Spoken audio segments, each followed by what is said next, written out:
Assalamualaikum warahmatullahi wabarakatuh. Yang terhormat kepada Ibu Dr. Ayuning Budiati SIP MPPM. Perkenalkan, nama saya Wahdiatun Yulianti dengan NIM 666-12010 dari kelas Manajemen Strategi 4A. Di video kali ini saya akan memaparkan mengenai analisis manajemen strategi pada Universitas Sultan Ageng Tirtayasa. Video ini dibuat untuk memenuhi ujian akhir semester pada perkuliahan manajemen strategi. Universitas Sultan Ageng Tirtayasa memiliki visi. Adapun visi dari Universitas Sultan Ageng Tirtayasa yaitu terwujudnya Untirta sebagai Integrated Smart and Green It's Green University yang unggul, berkarakter, dan berdaya saing di kawasan ASEAN tahun 2030. Analisis dari visi Untirta yaitu sudah menggambarkan konsep future oriented karena terdapat kata terwujudnya dan ditandai dengan upaya yang dilakukan oleh Untirta untuk mencapai visi tersebut dengan konsep kampus yang integrated, smart and green, it's green university. Jika ada suatu misi, pastinya ada sebuah misi. Adapun misi dari Untirta yaitu yang pertama, meningkatkan kualitas, relevansi, dan daya saing pendidikan serta lulusan yang unggul, berkarakter, dan berdaya saing di kawasan ASEAN. Yang kedua, meningkatkan kualitas dan kuantitas penelitian dan pengabdian kepada masyarakat yang inovatif berbasis kebutuhan nyata sesuai perkembangan zaman. Yang ketiga, meningkatkan daya dukung tata kelola perguruan tinggi yang baik sebagai implementasi dari Integrated Smart and Green It's Green University.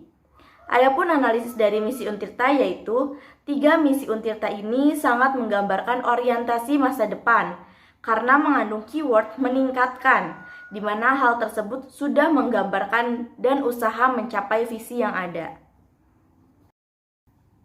Selanjutnya yaitu ada tujuan Untirta. Adapun tujuan Untirta yang pertama, tercapainya lulusan berdaya saing di kawasan ASEAN yang berkepribadian, berkarakter, dan menjunjung budaya lokal. Yang kedua, terwujudnya kemandirian institusi sebagai lembaga bermutu dan berdaya saing di kawasan ASEAN yang didukung oleh tata kelola yang baik dan kemitraan strategis di dalam dan luar negeri. Yang ketiga, tercapainya mutu dan kompetensi dosen dan pegawai yang mampu merespon perubahan global. Yang keempat, tercapainya hasil penelitian dan pengabdian pada masyarakat yang berkualitas dan terpublikasi dengan reputasi nasional atau internasional. Yang kelima, tercapainya hilirisasi riset yang dapat dimanfaatkan para pemangku kepentingan. Dan yang terakhir, terwujudnya daya dukung sarana dan prasarana yang terintegrasi smart and green. Analisis tujuan Untirta. Dari semua tujuan tersebut sudah sejalan dengan 3 misi yang telah ditetapkan oleh Untirta, dan 3 misi ini sudah dibacakan sebelumnya. Selanjutnya ada sasaran Untirta. Sasaran dari Untirta yaitu yang pertama, mewujudkan nilai-nilai budaya yang dikenal dengan jawara, yaitu jujur, amanah, wibawa, adil, religius, dan akuntabel. Yang kedua, meningkatkan kualitas dan kuantitas penelitian. Yang ketiga, meningkatnya prestasi akademik dan non-akademik, baik tingkat nasional maupun internasional. Dan yang keempat, tersedianya sarana dan prasarana yang memadai. Adapun analisis dari sasaran Untirta yaitu sasaran yang dituju oleh Untirta sesuai dengan misi dan tujuan yang ditetapkan, dan juga sasaran yang dibuat menggambarkan lebih detail dan mengandung unsur SMART, spesifik, measurable, achievable, responsible, dan time bound. Selanjutnya ada analisis IFAS Untirta atau analisis faktor internal atau faktor dalam Untirta. Yang pertama ada kekuatan atau strength. Yang pertama yaitu lokasi yang strategis, bobotnya 0,20, ratingnya 4, nilainya 0,80. Yang kedua adanya komitmen yang tinggi dari pimpinan dan seluruh sivitas akademika, bobotnya 0,2, ratingnya 4, nilainya 0,80. Yang ketiga adanya dukungan dari pemerintah daerah Banten, bobotnya 0,18, ratingnya 3, nilainya 0,54. Yang keempat yaitu memiliki akreditasi institusi A atau unggul dengan bobot 0,14, rating 4, nilai 0,42. Selanjutnya, program studi dengan akreditasi A sebesar 20% dan akreditasi B sebesar 54%, serta memiliki 61 program studi. Dengan bobot 0,16, rating 4, nilai 0,64. Dan yang terakhir memiliki kampus yang representatif. Bobotnya 0,12, ratingnya 4, dan nilai 0,48. Sehingga jika ditotal bobot berjumlah 1 dan nilai berjumlah 3,68. Selanjutnya ada kelemahan atau weakness. Yang pertama, kampus tersebar di beberapa lokasi yang berada di di Kota Serang, Kabupaten Serang, dan Kota Cilegon terbatas. Dengan bobot 0,20, rating 3, nilai 0,60. Yang kedua, sebagai PTN BKBLU masih mengandalkan uang kuliah tunggal atau UKT mahasiswa sebagai pemasukan PNBP dengan bobot 0,20, rating 3, dan nilai 0,60. Selanjutnya yaitu pengelolaan manajemen perguruan tinggi belum terintegrasi dengan baik dengan bobot 0,20, rating 3, dan nilai 0,60. Selanjutnya, fungsi kontrol terhadap kedisiplinan kinerja penjaminan mutu atau quality assurance masih belum optimal. Dengan bobot 0,15, ratingnya 3, dan nilainya 0,45. Yang kelima, research sharing antara unit dan networking dengan alumni masih rendah. Sehingga dengan bobotnya itu 0,14, ratingnya 2, dan nilai 0,24. Dan yang terakhir, belum optimalnya pemanfaatan aset-aset yang ada yang bisa menjadi potensi pendapatan. Bobotnya 0,11, ratingnya 2, dan nilai 0,22. Sehingga total dari kelemahan ini bobotnya 1 dan nilainya 2,71. Selanjutnya yaitu analisis Evas Untirta atau analisis faktor eksternal atau faktor luar Untirta. Nah, di sini ada peluang atau opportunity. Yang pertama, adanya amanat undang-undang yang menetapkan anggaran untuk pendidikan minimal 20%, bobot 0,20, rating 4, dan nilai 0,80. Yang kedua, adanya peraturan pemerintah nomor 23/2005 tentang pola pengelolaan keuangan Badan Layanan Umum, bobotnya 0,19, rating 4, nilai 0,76. Yang ketiga, otonomi daerah yang memberikan peluang kepada pemerintah daerah untuk melakukan kerjasama dengan perguruan tinggi. Bobot 0,15, rating 3, dan nilai 0,45. Yang keempat, kebijakan pemerintah untuk perguruan tinggi dalam menerima calon mahasiswa asing dan membuka kelas-kelas internasional. Bobot 0,16, rating 3, dan nilai 0,48. Yang kelima, tuntutan stakeholder yang menginginkan eksistensi Untirta sebagai dapur pembangunan di Banten, bobot 0,13, rating 4, dan nilai 0,52. Dan yang terakhir, banyaknya perusahaan BUMN dan swasta nasional di wilayah Banten memberikan peluang kerjasama khususnya dalam pelaksanaan kegiatan studi pengembangan usaha dan corporate social responsibility. Bobot 0,17, rating 3, dan nilai 0,51.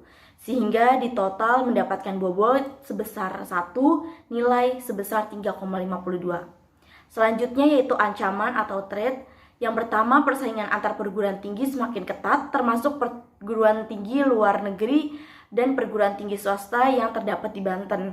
Bobot 0,20, rating 3, nilai 0,60. Yang kedua, adanya fenomena di masyarakat berupa penurunan daya beli masyarakat. Bobot 0,15, rating 2, nilai 0,30. Yang ketiga, persaingan kerja lulusan yang makin ketat di era global yang tidak hanya datang dari dalam negeri tetapi juga tenaga asing dari luar negeri. Bobot 0,17, rating 3, dan nilai 0,51. Yang keempat, tuntutan pengelolaan sumber daya secara akuntabel dan transparan. Bobot 0,18, rating 3, dan nilai 0,54. Yang kelima, kebutuhan terhadap layanan administrasi yang prima semakin meningkat. Bobot 0,16, rating 3, dan nilai 0,48. Dan yang terakhir, perkembangan teknologi semakin pesat. Bobot 0,14, rating 2, dan nilai 0,42. Sehingga total dari ancaman ini bobot berjumlah 1 dan nilai berjumlah 0,85. Selanjutnya ada interpretasi analisis SWOT. Hasil perhitungan SWOT menunjukkan bahwa Untirta memiliki kekuatan yang lebih dominan dibanding kelemahannya dan peluang yang lebih besar dibanding ancamannya. Hal itu sangat beralasan bahwa ada implikasi yang dapat dikembangkan sesuai dengan kemampuan Untirta. Adapun pada hasil analisis SWOT-nya yaitu kekuatan dikurangi kelemahan sama dengan 3,68 dikurangi 2,71 sama dengan 0,97. Selanjutnya peluang dikurangi ancaman sama dengan 3,52 dikurangi 2,85 sama dengan 0,67. Dengan demikian, matriks posisi organisasi Universitas Sultan Ageng Tirtayasa dapat digambarkan seperti yang tadi. Dengan melihat skor tersebut, dapat disimpulkan bahwa posisi Universitas Sultan Ageng Tirtayasa berada pada kuadran 1, yaitu posisi yang mendukung strategi agresif. Posisi ini merupakan sebuah posisi yang menguntungkan. Artinya, Untirta memiliki peluang dan sekaligus kekuatan sehingga Untirta dapat memanfaatkan peluang yang ada secara maksimal dan memilih strategi yang mendukung kebijakan pertumbuhan agresif. Selanjutnya ada strategical thinking. Yang pertama, SO antara strength dan opportunity. Adanya dukungan dari pemerintah Provinsi Banten menjadikan adanya peluang kerjasama dengan perusahaan BUMN atau swasta seperti studi pengembangan usaha dan corporate social responsibility. Yang kedua ada WO, weakness dan opportunity. Sebagai PTN PKBLU masih mengandalkan uang kuliah tunggal atau UKT mahasiswa sebagai sumber pemasukan PNBP. Tetapi adanya PP nomor 23 garis miring 2005 tentang pola pengelolaan keuangan Badan Layanan Umum, maka pengelolaan keuangan akan berjalan baik sesuai aturan. Yang ketiga ada ST, yaitu Strength dan Trait, memiliki akreditasi institusi A atau unggul, tetapi adanya persaingan antar perguruan tinggi semakin ketat, termasuk perguruan tinggi luar negeri dan perguruan tinggi swasta yang terdapat di Banten. Yang keempat yaitu ada WT, antara weakness dan trait, research sharing antar unit dan networking dengan alumni masih rendah, sehingga persaingan kerja lulusan yang makin ketat. Di era global yang tidak hanya datang dari dalam negeri, tetapi juga tenaga asing dari luar negeri. Pembahasan yang terakhir mengenai balance scorecard. Nah, dalam balance scorecard ini terdapat 4 aspek. Yang pertama, aspek finansial dengan objektivitas meningkatkan manajemen keuangan dan strateginya itu mengendalikan biaya. Tujuannya agar tidak mengeluarkan biaya yang tidak penting.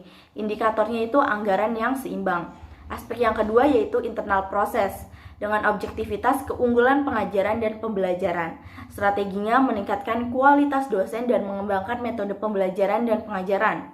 Tujuannya keunggulan dalam pembelajaran dan indikatornya kepuasan mahasiswa. Yang ketiga yaitu aspek customer, objektivitasnya mahasiswa dan masyarakat. Strateginya meningkatkan kepuasan mahasiswa dengan cara meningkatkan kepuasan masyarakat dengan cara melakukan pengabdian masyarakat. Tujuannya memberikan kepuasan kepada mahasiswa dan masyarakat. Indikatornya kepuasan mahasiswa dan masyarakat. Dan aspek yang keempat yaitu learning and growth. Objektivitasnya keunggulan pengajaran dan pembelajaran. Strateginya melakukan inovasi dan memberikan metode pembelajaran dan pengajaran. Tujuannya inovasi pengajaran dan pembelajaran. Adapun indikatornya itu pengembangan inovasi. Baik, itu saja yang dapat saya sampaikan mengenai analisis Universitas Sultan Ageng Tirtayasa. Mohon maaf apabila ada kekurangan dan ada kata-kata yang salah. Sekian dari saya, terima kasih. Wassalamualaikum warahmatullahi wabarakatuh.